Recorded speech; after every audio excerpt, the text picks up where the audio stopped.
Bismillahirrahmanirrahim. Innal hamdalillah nahmaduhu wa nasta'inuhu wa nastaghfiruh wa na'udzu billahi min shururi anfusina wa min sayyiati a'malina. May yahdihillahu fala mudhillalah wa may yudlil fala hadiyalah. Ashhadu an la ilaha illallah wahdahu la syarikalah wa ashhadu anna Muhammadan abduhu wa rasuluh sallallahu alaihi wa ala alihi wa sahbihi wa man ittaba'a hudahu ila yaumiddin, amma ba'd. Ikhwan fiddin rahimani wa rahimakumullah. Alhamdulillah, puji syukur kita panjatkan kepada Allah Subhanahu wa taala atas segala nikmat yang telah Allah Subhanahu wa taala anugerahkan kepada kita semua, sehingga di kesempatan sore hari ini kembali Allah Subhanahu wa taala pertemukan kita untuk membahas kitab At-Tadhhib fi Adillati Matnil Ghayati wa Taqrib, karya Syekh Mustafa Bugha hafizahullahu ta'ala. Pada pertemuan yang terakhir, kita telah tuntaskan pembahasan tentang macam-macam air. Nah, sebelum kita masuk ke dalam pembahasan yang baru, di sini ada beberapa pertanyaan dari ikhwah berkenaan dengan pelajaran yang lalu. Pertanyaan yang pertama, ya, air yang berasal dari keran tapi airnya panas, ya, apakah makruh? Ya, maka jawabannya tidak, kecuali apabila dia menimbulkan penyakit. Jadi boleh saja misalnya antum di penginapan, di hotel, kemudian ada air panas, ya, apalagi dalam suasana yang dingin, ya, terkadang kita tidak bisa berwudu dengan air dingin karena akan memudaratkan, maka berwudu dengan air yang hangat, ya, atau air yang panas ini nggak jadi masalah. Ya, Asy-Syafi'iyah memakruhkan air musyammas itu karena dia menimbulkan penyakit kulit. Nah, apabila tidak menimbulkan penyakit maka tidak mengapa. Kemudian pertanyaan yang kedua, bagaimana penjelasan tentang hadis sumur Budha'ah, di mana Nabi SAW berwudu dari air sumur tersebut, padahal banyak najis yang terbuang di situ. Nah, ini justru menguatkan pendapatnya mazhab Syafi'iyah bahwa kalau jumlah airnya itu 2 kullah, atau jumhur, ya, atau mayoritas para ulama, bahwa selama jumlah airnya itu 2 kullah dan tidak berubah warna, rasa, dan aromanya, maka airnya tetap suci, mensucikan. Dan air sumur tersebut, ya, dalam sebagian riwayat disebutkan bahwa diukur, ya, jumlahnya melebihi dua kullah, ya, jumlahnya melebihi dua kullah. Baik. Kemudian pertanyaan yang ketiga, bagaimana ketika berwudu di bagian akhir tinggal kaki saja, kemudian sabun jatuh ke dalam ciduk yang airnya tinggal sedikit, apakah tetap suci dan mensucikan? Maka dilihat, kalau airnya itu berubah karena keberadaan sabun, kan sabun yang jatuh itu sabun batangan. Ya, kalau airnya berubah karena keberadaan sabun tersebut dan keluar dia dari maka dia keluar dari keadaan thahirun mutahhir. Kalau berubah, jadi dia bukan air lagi, keluar dari namanya air, ya. Jadi air sabun. Namun kalau tidak berubah, kan kadang-kadang misalnya sabunnya itu masih kering, ya. Kemudian masuk ke dalam air yang ada ciduknya, lalu kita ambil air yang ada dalam ciduk tidak berubah, maka ini tetap suci, mensucikan. Jadi dilihat keadaan airnya, apakah dengan jatuhnya sabun batangan tersebut airnya berubah atau tidak. Ketika airnya berubah, maka hendaknya dia mengambil air yang baru, karena airnya tersebut tidak lagi dinamakan sebagai air. Ya, ini yang berkenaan dengan pembagian air. Baik, sekarang kita akan masuk ke dalam pembahasan yang baru. Ya, pembahasan tentang al-julud, ya, kulit-kulit. Nah, ini kulit-kulit kenapa dibahas di sini? Karena kulit-kulit ini dipakai untuk menampung air. Ya, zaman dahulu yang dipakai untuk menampung air itu selain bejana-bejana, ember-ember atau mangkok-mangkok, ya, mereka juga menggunakan kulit. Makanya perlu diperinci, perlu dijelaskan tentang permasalahan kulit. Qala Al-Qadi Abu Suja rahimahullahu taala, faslun wajuludul maitati tadhuru bid-dibagh. Dan kulit-kulit bangkai itu suci dengan disamak. suci dengan cara disamak. Ya. Dalam catatan kaki disebut li'anna najasatahu bisa babi mafihi min rutubat wadibak yudhibuha. Kata beliau, kenapa dia harus disamak? Karena najasat yang disebabkan karena kenajisan kulit tersebut disebabkan oleh rutubat, ya, oleh hal-hal yang basah, hal-hal yang masih lembab atau basah yang terdapat pada kulit tersebut. Wadibagu yudhibuha, dan penyamakan itu akan menghilangkannya. Antum tahu samak nggak ya? Samak bukan ikan ya.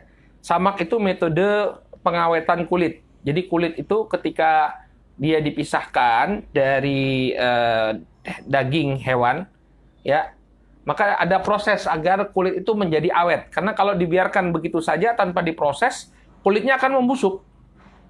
Maka ada proses, nama prosesnya itu penyamakan. Ya, entah dia digarami, digosok, ya, dagingnya itu sampai kemudian hilang dagingnya, kemudian dia direndam dengan cairan tertentu, ya, atau digosok dengan daun-daun tertentu, kemudian dikembangkan dia, dijemur. Ya, sampai kemudian dia kering. Nah, ini penyamakan. Ya, disamak, diolah sehingga kelembaban atau hal-hal yang basah yang masih menempel pada kulit tersebut hilang. Disebutkan dalam Kifayatul Akhyar, kapan kulit itu dianggap telah disamak atau telah suci, ada tiga keadaannya. Ada tiga keadaannya. Ya, yang harus terpenuhi pada sebuah kulit, baru dibilang dia sudah suci karena proses penyamakan. Yang pertama, kotoran yang menempel pada kulit itu sudah hilang. Daging-daging, ya, sisa-sisa daging-daging, otot-otot, nah ini hilang. Jadi dia pure kulit. Kemudian kulitnya itu menjadi baik, ya, tidak lagi hancur, kemudian lunak-lunak, enggak. Jadi bagus dia. Kemudian yang ketiga, ya, penyamakannya itu sampai pada level ketika kulit itu diletakkan di air, maka dia tidak kembali menjadi busuk atau rusak. Kalau dia masih kembali jadi busuk atau rusak, berarti penyamakannya tidak sempurna.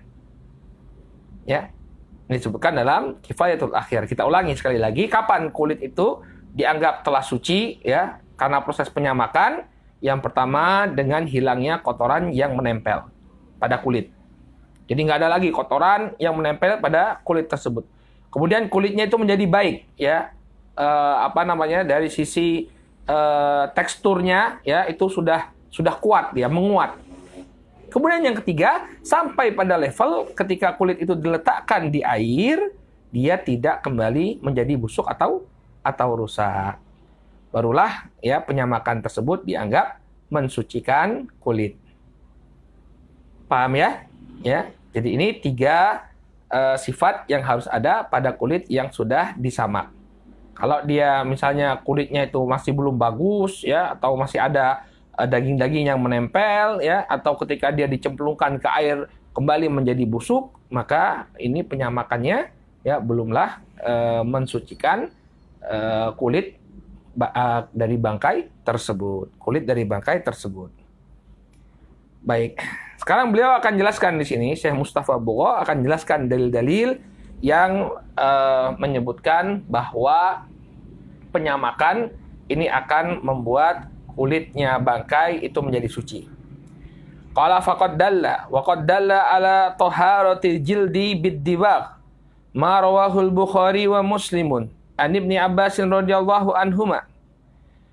Ya, dan telah menunjukkan kepada kesucian kulit, ya, atau sucinya kulit dengan penyamakan.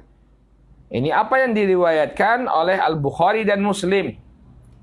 Dari sahabat Ibnu Abbas radhiyallahu anhuma, beliau mengatakan, wajadan Nabi sallallahu alaihi wasallam syatan maitatan u'tiyatha maula limaimunah, ya, maulatun limaimunah minas sadaqah.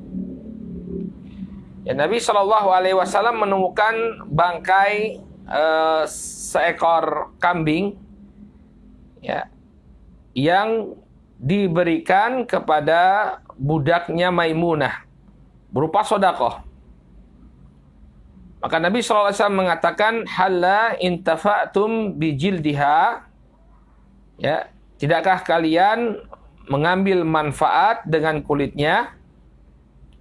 Qalu, kemudian mereka mengatakan, innaha maitah, ya, ini bangkai wahai Nabi. Maka Nabi SAW mengatakan, innama hurima akluha, yang diharamkan itu hanya kulitnya, hanya memakannya. Ya, yang tidak boleh dimanfaatkan dari kambing tersebut adalah kalau dia dimakan. Ya. Allah Subhanahu wa taala berfirman, "Hulimat 'alaikumul maitah." Diharamkan bagi kalian bangkai. Ya, yang tidak diperbolehkan di sini adalah memakannya. Bagaimana dengan kulitnya? Wa inda Muslimin an Abdullah bin Abbas radhiyallahu anhuma, dan diriwayatkan oleh Imam Muslim dari Abdullah bin Abbas, ya, beliau mengatakan, sami'tu Rasulullah sallallahu alaihi wasallam yaqul, aku mendengar Nabi sallallahu alaihi wasallam bersabda, idza dubighal ihabu faqat tahur. Apabila kulit binatang itu telah disamak, maka dia pun menjadi suci. Ya. Al-ihab huwa al-jildu qabla an yudbagh. Wa ba'da dabghi yusamma adiman. Di dalam catatannya disebutkan oleh Syekh Mustafa Bugha, ihab, ya, ihab adalah kulit yang belum disamak. Adapun setelah disamak, maka dia disebut adim. Maka dia disebut sebagai adim. Qala wa yutlaqu alaihi al-jildu fil halain. Namun istilah al-ihab juga dipakai untuk kulit dalam dua keadaan, baik disamak ataupun belum disamak, dia juga disebut sebagai ihab. Ya. Intinya kembali kepada hadis bahwa idza dubighal ihab faqat tahur. Apabila ihab itu sudah kulit itu sudah didabagh, ya, maka dia telah suci. Kemudian wadabghu, ya, uzilat fuduluhu wa rutubatuhu allati yufsiduhu baqauha. Dan dabagh artinya telah dihilangkan, ya, kotoran-kotoran dan kelembabannya yang apabila tetap berada pada kulit tersebut yufsiduh, akan merusak kulit tadi. Jadi dabagh atau penyamakan itu adalah menghilangkan, ya, kotoran-kotoran, demikian juga perkara-perkara yang lembab, yang basah, yang menempel pada kulit, yang apabila tidak dihilangkan akan menyebabkan kulit tersebut rusak. Ya. Ya. Bihaitsu law naqa'u fil ma'i ba'da dzalika lam ya'ud ilaihi an-natan. Ya. Bagaimana bentuk dia tidak rusak lagi? Yaitu apabila kita letakkan di air setelah dia disamak, lam ya'ud ilaihi an-natan, maka tidak akan kembali padanya, ya, busuk atau bau amis. Natan itu bisa bau, ya, bau busuk, ya. Jadi kalau misalnya kita kembalikan dia ke air, ini indikator keberhasilan apa? Penyamakan. Kalau kita taruh di air, maka tidak kembali kebusukan tersebut. Baik. Ya, jadi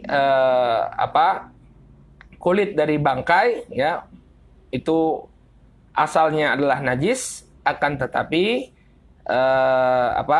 kalau dia disamak, sudah disamak, maka boleh untuk dianggap suci. Ya, dianggap suci. Baik. Kemudian kata beliau, illa jildal kalbi wal khinzir wa ma tawallada minhuma aw min ahadihima. Kecuali kulitnya anjing atau kulitnya babi dan apa yang terlahirkan dari keduanya, atau terlahirkan dari salah satu di antara keduanya. Ya. Ya, kecuali kulit anjing sama kulit babi. Kulit anjing maupun kulit babi kalau disamak tetap saja haram ya, tetap aja najis ya. Kenapa? Karena memang anjing dan babi itu najis dari asalnya. Ya, najis dari asalnya, sehingga berbeda dengan kambing, ya, sapi, ya. Ini hukum asalnya tidak najis. Maka ketika dia menjadi bangkai kemudian disamak kulitnya, maka kembali dia menjadi tidak najis. Adapun anjing dan babi asalnya dia najis. Maka ketika disamak pun tidak kemudian mengembalikannya menjadi suci, ya, tetap dalam keadaan najisnya. Wa ma tawallada minhuma, demikian juga yang terlahir dari keduanya. Gimana itu maksudnya? Misalnya anjing dan babi ini bisa dikawinkan. Ya. Jadi para fuqaha itu memaparkan sesuatu yang mungkin belum terjadi di masa mereka tapi mungkin saja terjadi. Ya. Kalau zaman dahulu mungkin anjing sama babi ini tidak bisa dikawinkan. Nggak tahu zaman sekarang bisa atau enggak. Ya. Muncul varietas hewan baru, bijing, ya, apa itu bijing? Babi anjing gitu ya, atau bisu, apa itu bisu? Babi asu misalnya, ya, bisa jadi ya, karena teknologi sudah berkembang, diinseminasi, lakukan inseminasi, kemudian lahir varietas baru. Maka varietas baru yang muncul dari keduanya ini, ya, perkawinan antara anjing dan babi ini juga kulitnya najis. Kulitnya najis. Au min ahadihima, atau yang terlahirkan dari salah satu di antara keduanya. Anjing dinikahkan dengan serigala misalnya. Ada kan anjing varietas varietas anjing yang merupakan percampuran antara anjing dan serigala misalnya. Nah, ini kalau misalnya percampuran anjing dan serigala ini kemudian mati, kemudian kulitnya disamak, boleh nggak? Nggak boleh. Kenapa? Karena salah satu induk dari hewan tersebut adalah anjing, walaupun yang satunya adalah serigala. Ya, sehingga apa? Kulit anjing atau kulit babi serta turunan-turunannya tetap tidak diperbolehkan. Ya, dianggap sebagai najis. Kata Syekh Mustafa Bukhari di sini, li'anna kullan minhuma najisun, ya, halal hayah. Karena keduanya yaitu anjing dan babi, selama mereka hidup, ketika mereka hidup mereka sudah najis. Ya. Falayathur bi juz'ihi ba'dal mamat min babil aula. Maka tentu tidaklah bagian dari tubuhnya anjing dan babi itu bisa menjadi suci ketika dia telah mati, ya. Jadi dia tidak kalau misalnya dia ketika hidupnya najis, maka nggak mungkin setelah dia mati kok menjadi suci, ya. Ketika hidup dia menjadi najis, ketika mati dia menjadi suci, ya. Kalau kita lihat itu yang ketika hidup dia suci, matinya bisa menjadi najis, ya, kalau matinya dalam keadaan apa? Bangkai, ya, dalam keadaan dia bangkai, ya. Nah, ini malah kebalikannya, mana mungkin kemudian ketika dia hidup sudah najis, ketika dia mati malah jadi suci, nggak mungkin kan? Nah, jadi turunan dari babi, anjing, demikian juga anjing dan babi, ya, demikian juga turunan-turunannya ini tidaklah suci ketika dia sudah menjadi bangkai. Qala wa li anna kullan minhuma najisun bidzatihi wa ma kana najasul ain, ya, la yathur kal bauli wa nahwihi. Kemudian sebab yang kedua, kenapa kulit dari bangkai anjing dan babi ini najis? Karena keduanya itu najis bidzatihi, dengan zatnya. Maka kalau zatnya itu najis, ya, dia tidak akan tersucikan seperti al-baul, kencing. Ya, kencing, maka dia tidak akan tersucikan. Kenapa? Karena zatnya itu adalah najis. Jadi ini dua sebab kenapa kulit dari bangkai anjing dan babi tetap dianggap najis. Karena yang pertama, ya, dalam keadaan hidup, ya, dia sudah najis, maka tidak mungkin setelah mati dia menjadi suci. Yang kedua, karena anjing dan babi itu najis, ya, dengan zatnya, maka tidak mungkin kemudian menjadi suci seperti keadaan air kencing dan yang semisalnya. Baik. Demikian juga yang terlahirkan dari anjing dan babi. Baik. Kemudian kata beliau, wa azmul maitati wa sya'ruha najisun illal adami. Dan kulit dari bangkai, demikian juga rambutnya ini najis. Kecuali kulit dan rambut manusia. Illa al-adami. Al-adami maksudnya adalah anak Adam, yakni manusia. Ya. Jadi tulang dari bangkai, demikian juga rambutnya ini najis. Ya, ini najis. Ya, misalnya ada tulang bangkai kemudian dijadikan lantai misalnya, disusun-susun jadi lantai kemudian dipakai untuk sholat. Nah, ini nggak boleh, ya, karena dia najis.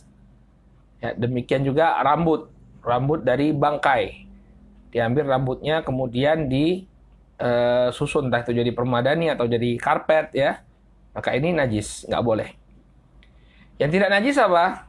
Ya, tulangnya manusia dan juga rambutnya, ya, tulang dari bangkai manusia dan juga rambutnya. Qala liqaulihi ta'ala hurimat alaikumul maitah. Dalilnya adalah firman Allah Subhanahu wa taala, diharamkan bagi kalian al-maitah, bangkai.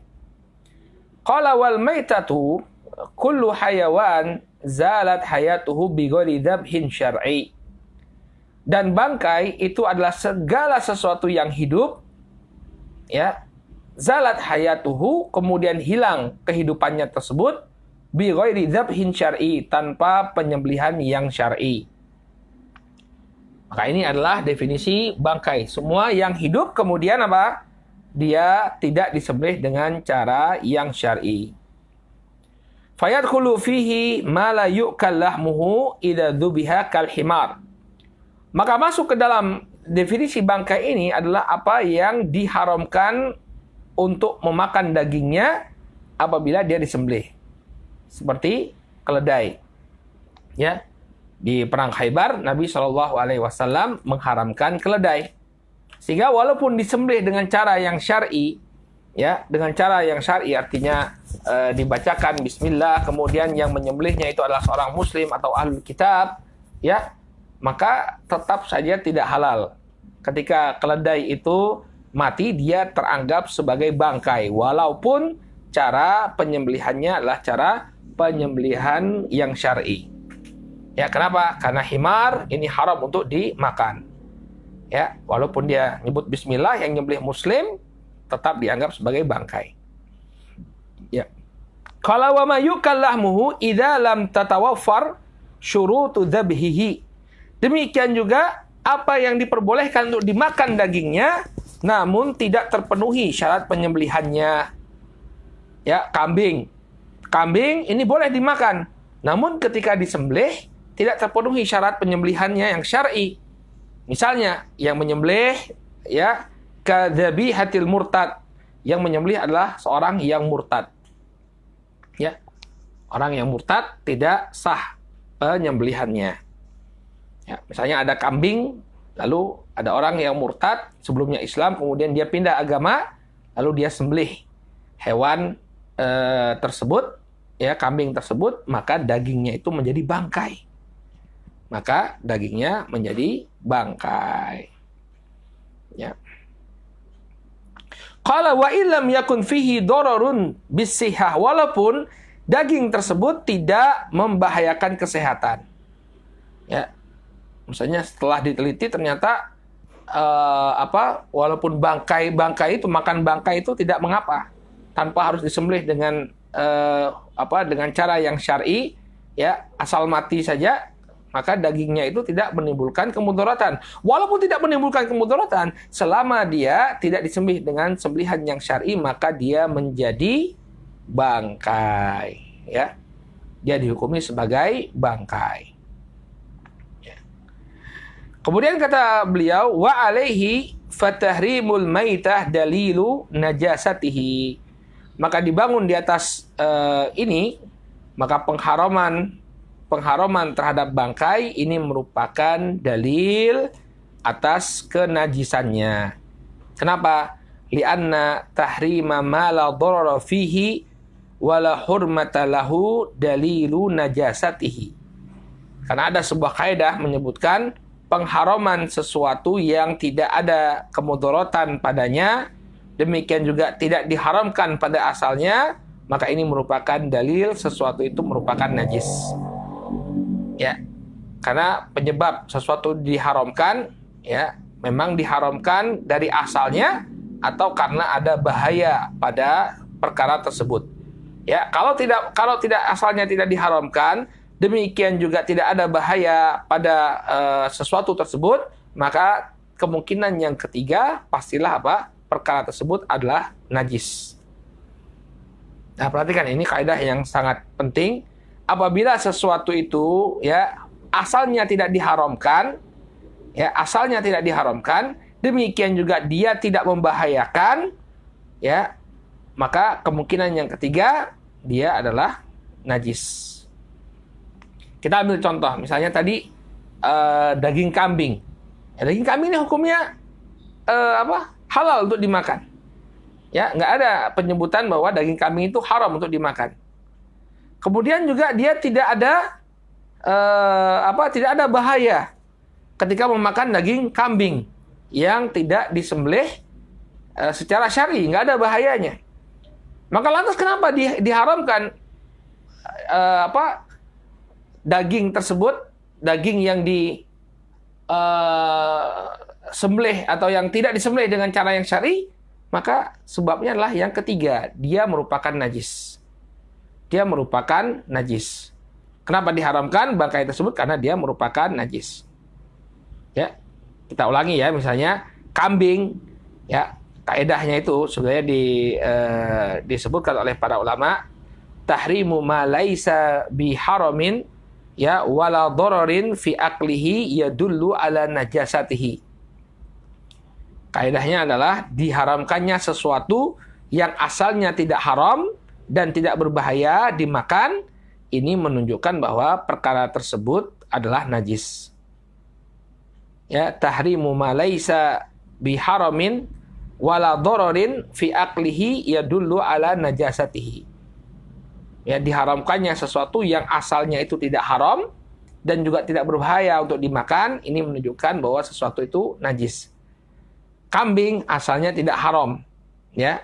Demikian juga bangkainya tadi ketika dimakan tidak berbahaya, ya. Maka ini menunjukkan bahwa bangkai kambing itu adalah najis. Karena yang pertama, hukum asal makan kambing itu tidaklah haram, ya. Kemudian makan bangkainya tidak berbahaya, tapi kenapa diharamkan? Ya. Nah, ini menunjukkan kalau dia diharamkan karena dia adalah najis. Karena dia adalah najis. Ya, ini kaidah yang disebutkan oleh para ulama Syafi'iyah, tahrimu ma laisa biharamin wala dararin fi aklihi yadullu ala najasatihi. Baik.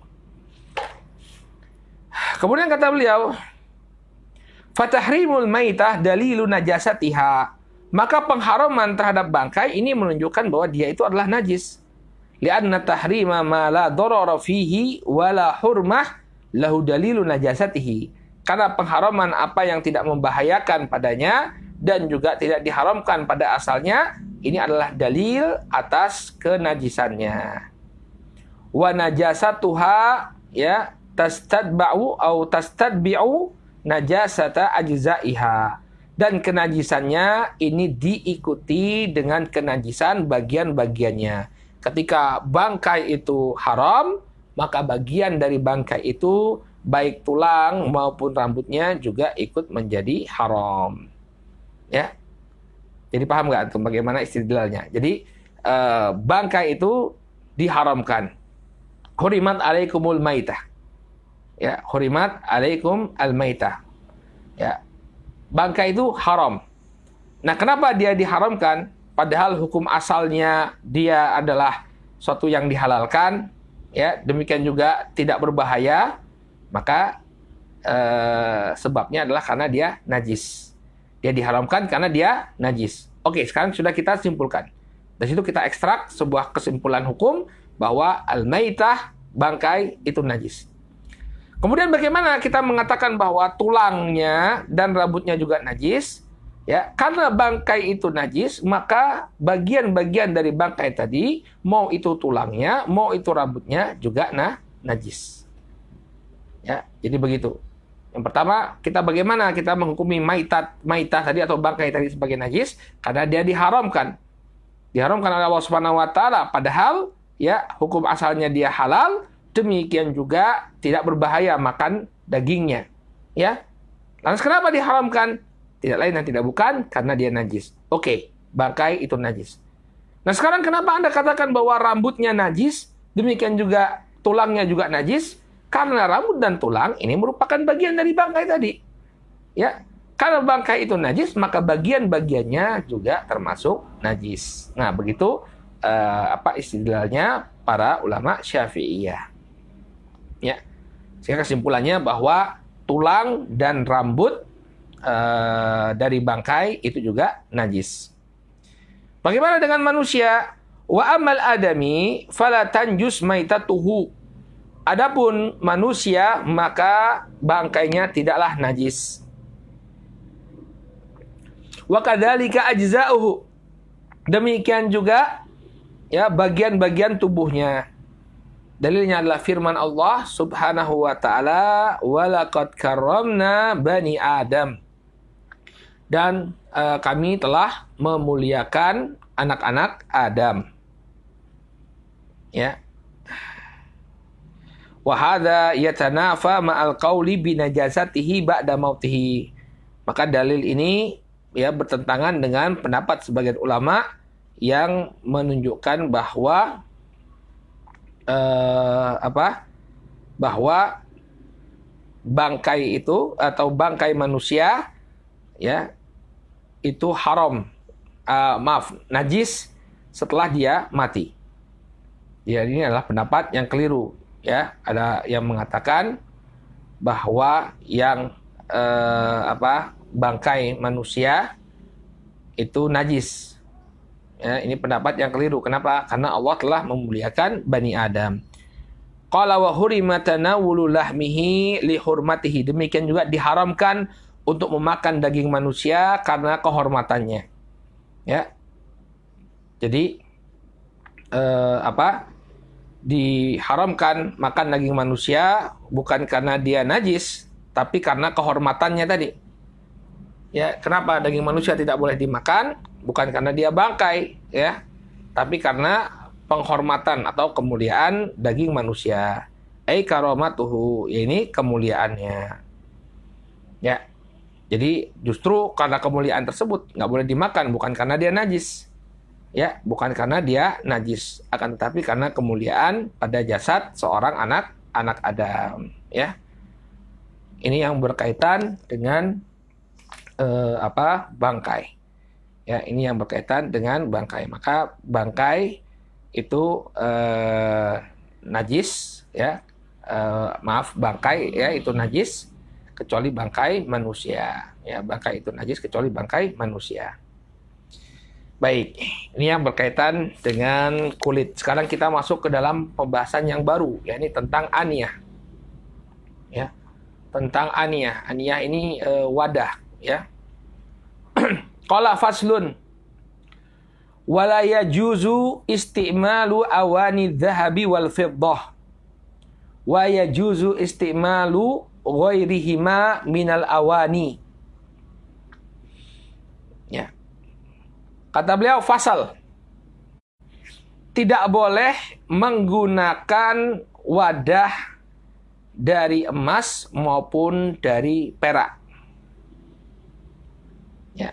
Jadi di antara wadah atau bejana yang tidak boleh dipergunakan adalah yang terbuat dari emas dan perak, dan boleh menggunakan wadah-wadah yang selain keduanya. Ya. Dan boleh menggunakan wadah-wadah yang selain keduanya. Ya. Kemudian kata beliau di sini, wadalla ala tahrimi dzalika ahadits. Dan banyak hadis yang menunjukkan pengharaman menggunakan wadah atau bejana yang terbuat dari emas dan perak. Yang pertama, an Hudzaifah ibnil Yaman radhiyallahu anhuma. Dari sahabat Hudzaifah ibnil Yaman radhiyallahu anhuma, beliau mengatakan, sami'tu Rasulullah sallallahu alaihi wasallam yaqul, la talbasul harir wala dibaj wala tashrabu fi aniyati dhahabi wal fiddah wala ta'kulu fi sihafiha fa innaha lahum fid dunya wa lana fil akhirah. Nabi Shallallahu alaihi wasallam mengatakan, janganlah kalian menggunakan sutra. Ya. Harir dan dibaj ini sama-sama sutra, cuma beda namanya. Ada sutra jenis harir, ada sutra jenis dibaj. Ad-dibaj, kata beliau, naun nafisun min thiyabil harir. Ya. Naun nafisun min thiyabil harir, yaitu kain sutra, jenis kain sutra yang sangat mahal. Ya, yang sangat mahal, dibaj. Jangan kalian menggunakan sutra dan juga dibaj, wala tashrabu fi aniyati dhahabi wal fiddah, dan jangan pula kalian minum dari bejana-bejana dari emas dan perak. Ya, jamak dari bejana, al-ina. Ya. Janganlah kalian minum dari bejana-bejana emas dan perak, wala ta'kulu fi sihafiha. Dan janganlah kalian makan dari mangkok-mangkoknya. Ya, mangkok atau piringnya.